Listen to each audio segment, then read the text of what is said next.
bakal calon presiden, baca pres, dari PDI Perjuangan, PDIP. Ganjar Pranowo mengkritik program pemerintahan Presiden Joko Widodo, Jokowi, pada sektor ekonomi maritim. Menurutnya, alasan sektor kemaritiman tidak mengalami perubahan dalam 10 tahun terakhir dikarenakan program yang dicanangkan pemerintah tidak dijalankan dengan serius. Mengapa 10 tahun kemaritiman nggak ada perubahan? Ya, nggak niat pak. Mau pakai alasan apa lagi?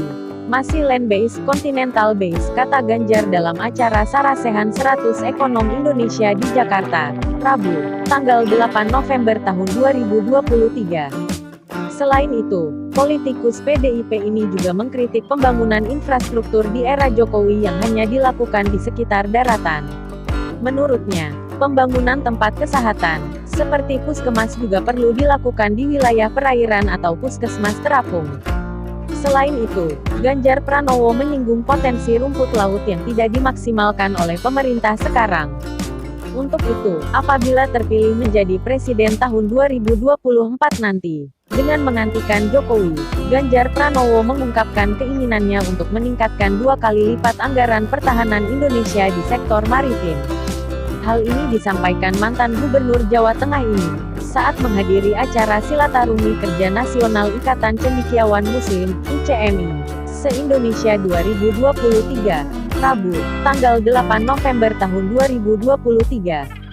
Ganjar menyebut ada 5 langkah kebijakan luar negeri yang diusungnya. Langkah pertama menjadikan Indonesia sebagai lumbung pangan dunia dan memastikan pasokan pangan yang mencukupi dalam situasi konflik. Langkah kedua adalah mencapai kemandirian energi bagi Indonesia. Langkah ketiga memperkuat kedaulatan maritim Indonesia. Selain itu, pria berambut putih itu juga menjelaskan Indonesia saat ini berada di peringkat 20 dari 153 negara dalam hal praktik illegal fishing atau penangkapan ikan liar. Padahal sebagian besar kita laut loh. Ini masa depan, kata Ganjar. Langkah keempat adalah menggalakkan proses industrialisasi. Langkah kelima adalah memperkuat perlindungan terhadap warga negara Indonesia, WNI, di luar negerinya. Pada kesempatan tersebut, Ganjar menjelaskan produksi beras di Indonesia saat ini mencapai rata-rata 5,9 ton per hektare. Namun, menurutnya, masih terdapat potensi untuk meningkatkannya hingga 7 ton per hektare.